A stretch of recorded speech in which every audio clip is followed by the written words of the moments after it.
the new and improved Dogg Catcher. Y'all have done some really neat things on here, and I love what y'all did with the 3 settings on it to be able to have the pro hunts in it coming from Randy. Yep. So that was the main thing we wanted to do here, was add some expert hunts.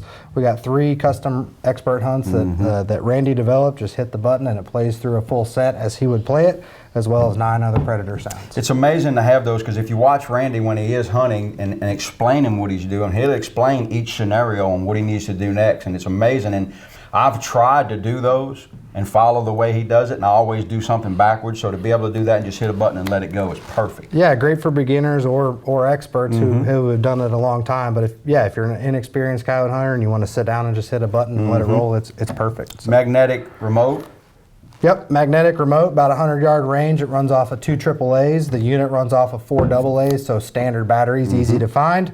You're going to get about 60 hours of runtime on max volume, so plenty of weeks worth of hunting. Super loud. Yep, you're going to be about 100 decibels on this unit at the speaker, so really I loud. remember when these first started coming out years ago, electronic callers, they sounded okay, but it didn't sound good. And now with MPEG-3s and the files that we're putting in them, it's so clear and so precise, it's unbelievable. Yeah, we've worked really hard on the clarity and the volume, because that's what it's all about, sounding real. So. Hey, the new Dogg Catcher 2, Primos.com. Y'all go check it out.